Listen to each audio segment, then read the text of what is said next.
Yeah.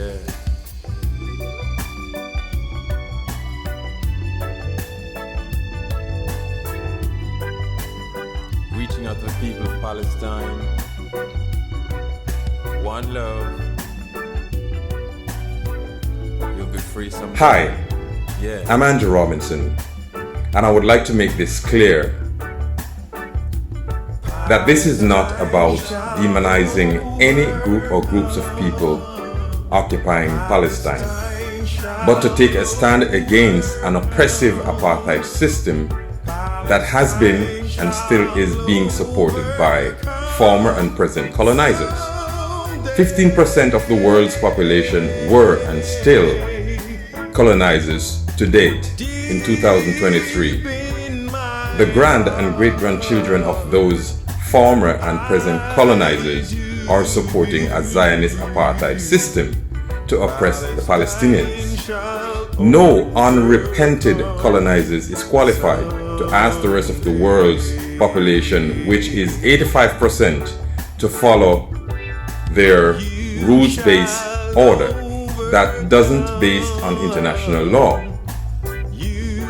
And that is why today more than 90% of the world's population, including your own, the colonizers' population, are standing with the Palestinian people. Free Palestine. Difficult to find the voice of the left. And we need to revive. We need to organize. We need to be smart. We need to be strategic. And one thing I've realized is making good speeches does not assist.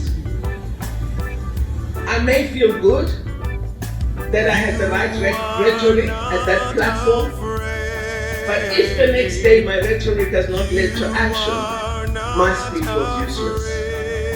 So I hope out of this, NUMSA is going to lead the process where Comrade Irvin Jim and Comrade Chira will meet with their counterparts in all unions, whatever they are, and say, as South African trade union movement, let us lead. Let us lead. Let us agree for 1 month. None of our unions are going to lift any Israeli goods out of any transport. Just one thing. And let us see whether our leadership has convening power or not. لن يتباهى بتلك الأمة، أمة رخيصة، أمة ضعيفة، لن يتباهى محمد عليه الصلاة والسلام. أنتم أمة رخيصة، لن يتباهى بكم محمد. أمة رخيصة، أمة رخيصة. هل محمد سيد محمد يقول أمتي أمتي؟ لا يا محمد، يا رسول الله، يا رسول الله، يا رسول الله. هذه خذلت أهلها في غزة. هؤلاء خذلوا المرابطين في القدس الشريف، هؤلاء خذلوا الخليل، هؤلاء خذلوا جنين، هؤلاء خذلوا نابلس، هؤلاء خذلوا أهلهم في فلسطين الداخل. هؤلاء يا رسول الله ليس بأمة إسلام، هؤلاء يهود بتوب الإسلام يا رسول الله. هدول يهود بتوب الإسلام يا رسول الله. هدول يهود بتوب الإسلام. هدول مش مسلمين يا رسول الله، مش مسلمين. عندنا 2 مليار مسلم بلا فائدة بلا قيمة. مجرد 2 مليون ونص في غزة بدافعوا عن أمة 2 مليار مسلم. خذلوها الخذلان الأكبر.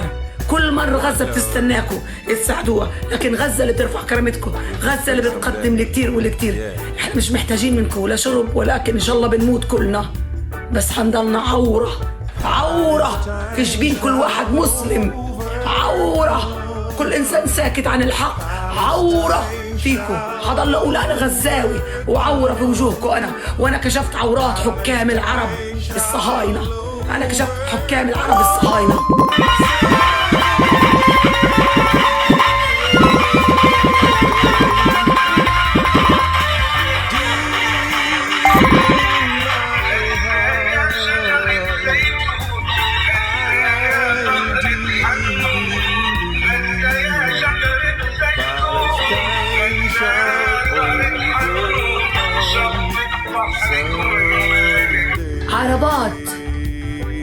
عربات وقوافل المساعدة الإنسانية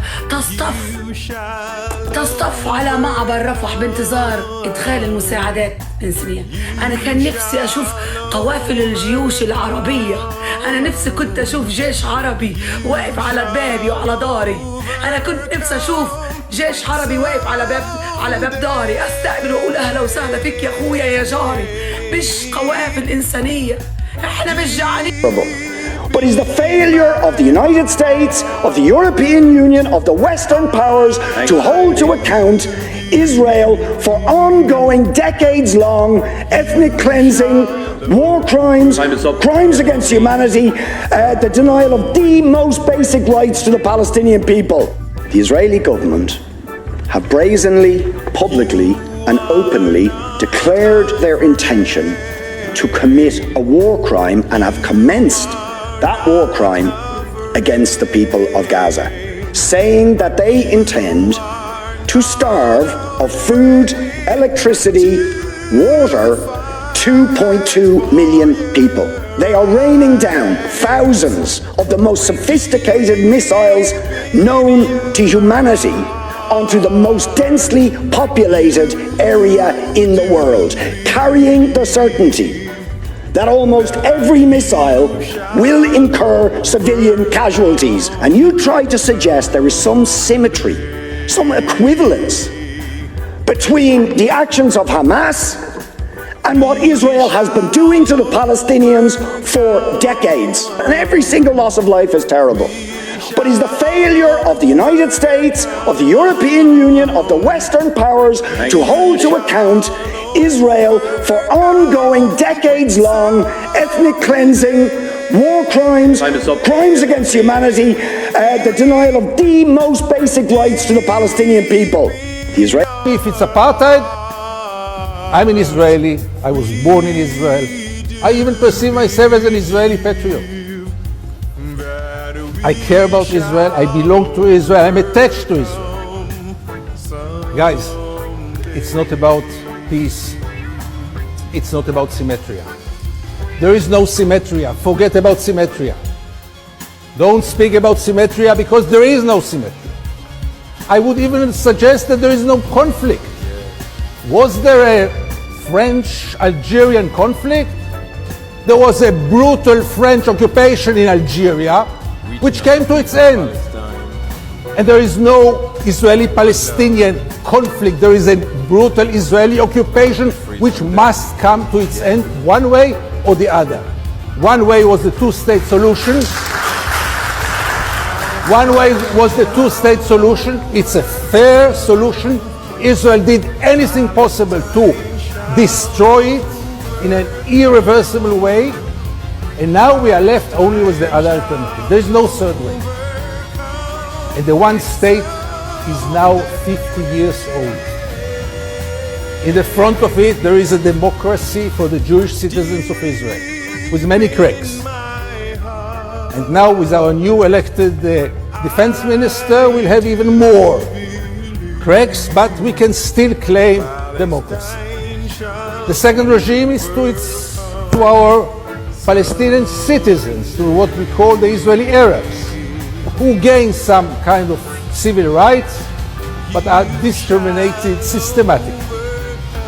And in our backyard, in our dark backyard, there is a regime which is today by far one of the most cruel, brutal tyrannies on earth, not less than this, and I know what I say because I cover it for 40 years. And this regime cannot be defined but as an apartheid. Two peoples live on one piece of land. One people has all the rights in the world, and I'm talking now only about the occupied territories. Two peoples share one piece of land there. One people has all the rights in the world. The other people has no rights whatsoever. It looks like apartheid. It talks like apartheid. It is apartheid. And nobody can contradict it. Nobody who had been there. Nobody who is fair enough to look, go to the Jordan Valley, see the prosperity in the settlements, and then go and see the Palestinians who live there without electricity, without water, without any rights. And then tell me if it's apartheid. In Gaza, we have a saying, whenever we want to praise a woman, we say, the dirty shoe in her foot is worth than the heads of 1,000 men. Well, Naledi Pandor, the Minister of International Relations of South Africa, is that very woman. She indeed makes us proud as a comrade, as a politician, as a human being. She is in total solidarity and support of the Palestinian people, and she is calling on all 62 million South Africans to do something for Gaza and to do it today, while lobbying within the African Union. And she is absolutely outraged at the behavior of some of those African countries that are actually siding with Israel. She is lobbying with them to take a principled stance on Palestine, even if that means some diplomatic trouble between her country and these countries. Thank you very much, comrade. We are very proud of you. They want us effectively to take the side of the state of Israel. That I shall never do, speaking for myself. And who exactly are they who are demanding of us to condemn Hamas? Let's be clear. These are the same people who look the other way when Israeli army, soldiers, kill unarmed journalists. They kill nurses, doctors, children. They're the people who remember international law, remember the United Nations and its charter. They remember the Geneva Convention on war crimes only when the victims are Israeli. Somehow, it escapes their mind. All these things, UN Charter, international law, Geneva Convention, escapes from their mind when it's Palestinians. Hate leads to violence. A boy is killed in the Chicago area because of a foreign conflict, because of hate that arises out of a foreign conflict. This is a family, Joy, that fled from the West Bank, fled from the occupied Palestinian territories over a decade ago to get away from violence there, and they lost their son in the United States of America in 2023. It's absolutely horrific. And you have to ask the question, who wakes up in the morning and thinks, I'm going to kill a kid today? I'm not just going to kill a kid, I'm going to stab the kid to death. And I'm not just going to stab them once or twice, stab them 26 times. A 6-year-old boy. What kind of hate makes someone do that? It's not hate you're born with, Joy, it's hate you're taught. And I do not believe it was a coincidence that NBC News is reporting tonight that this alleged killer was an avid listener of conservative talk radio. We have heard some vicious and vile anti-Palestinian rhetoric in recent days from people like Tom Cotton, a Republican senator, saying, as far as he's concerned, Israel can bounce rubble in Gaza. Lindsey Graham saying Israel should level Gaza. Ron DeSantis saying everyone in Gaza is an anti-Semite and shouldn't be allowed into America as refugees. Marjorie Taylor Greene saying if you're pro-Palestinian, you're pro-Hamas. That is the kind of dehumanizing rhetoric. Some would say genocidal. What does it mean to flatten, level an area where 2 million people live? That is the kind of rhetoric that in many cases prompts people to acts of terror. Rhetoric leads to hate. Hate leads to violence. Of your misrepresentation of Arabs. I ask you to condemn. Where are your condemnations? Where's your channel coverage? Stop your thing. Say the truth. We understand you're an employee. You're just a puppet. You're just about to. Come talk to me like a human being. Come talk to me like a human being. I understand you have your foreign policy. No, I heard you. I heard you. You hear me. I understand you have your foreign policy. I understand you speak for your government. I understand you represent your government. That being said, you're a country that's plain free speech. Your customized democracy is actually what led to it. And now we're watching your occupation and we're watching the result of your silence, of your misrepresentation of Arabs. I ask you. It is our duty as the international community to do whatever it takes to restart a meaningful political process that can take us to a just and sustainable peace on the basis of the two-state solution. The only path to a safe and secure future for the people of the Middle East and the entire world. For the Jewish people, for Christians, for Muslims alike. starts with the belief that every human life is of equal value, and it ends with two states, Palestine and Israel, sharing land and peace from the river to the sea. The time to act is now.